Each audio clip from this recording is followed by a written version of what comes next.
สบายดีพี่น้องมื้อนี้เรามา King Buffet เนาะอยู่ไวเซเลียมื้อนี้สิมากินข้าวสวยอยู่นี่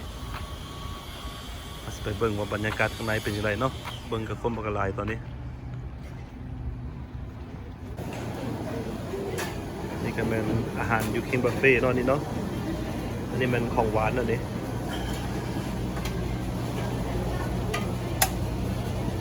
นี่กินอันนี้ I never tried this. I want to try it.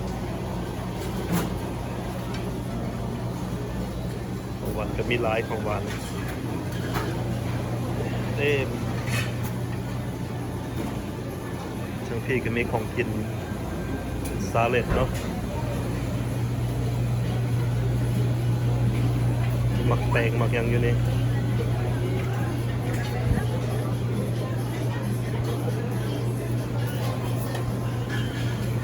นี่ก็มีกุ้งเนาะมีกุ้งมีออสเตอร์มีมัสโซซาเลดอยู่นี่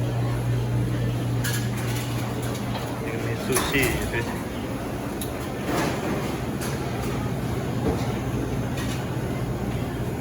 ซูชิก็มีหลายอย่างซูชิเนาะนี่ก็มีแมคแอนชีสเนาะทั้งนี้ชีสมัสโซฟรายบานาน่าเนาะมีปลามีพิซซ่าโอ้หลายอย่างอยู่เนี่ยทางที่ก็มีชะแบงเนาะไก่ขวบพักโอ้หลายอย่าง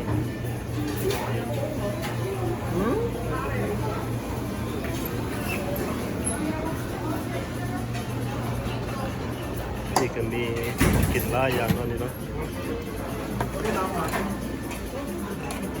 หัวเข่าเนี่ย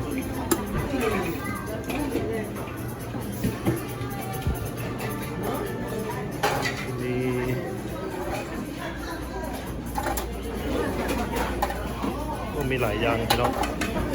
มีซุปอยู่ทางเพศ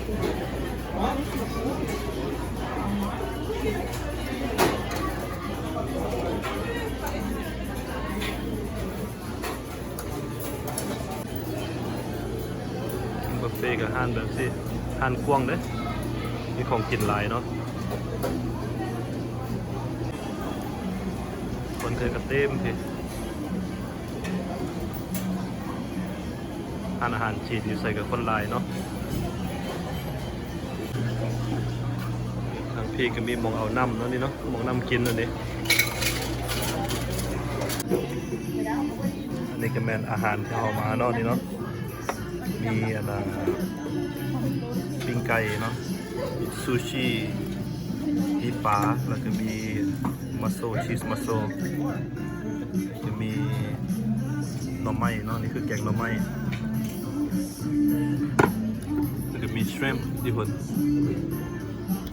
Mussel, deep fried shrimp, and then fish, deep fried fish. looks good มาเด้อมากินน้ำกันพี่น้องแซ่บๆนี่มากินน้ำกัน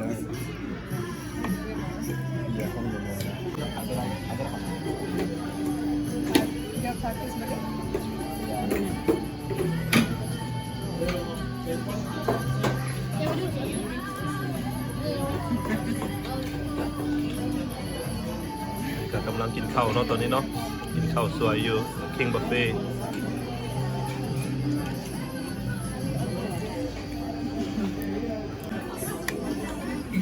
นี่ก็แมนของหวานเนาะ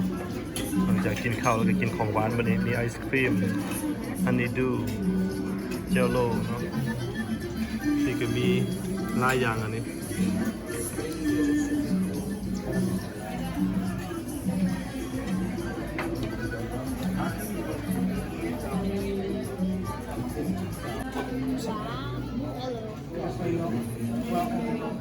วันนี้ก็กินแล้วเนาะตอนนี้เนาะ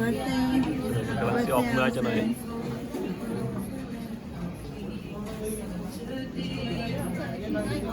ก็มากัน7 คนวันนี้ก็ราคาบ่แพงประมาณ$125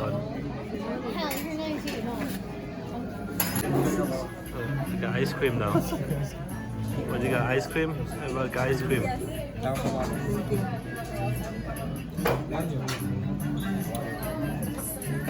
หมดทุกคนกินไอศครีมเนาะวันนี้เนาะแล้วละจะไหนก็สิออกไปแล้วบัดนี้ I think you're ready to go.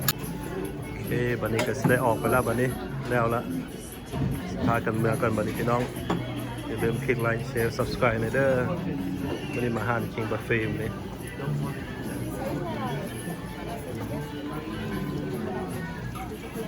โอเคพบกันใหม่ในคลิปหน้า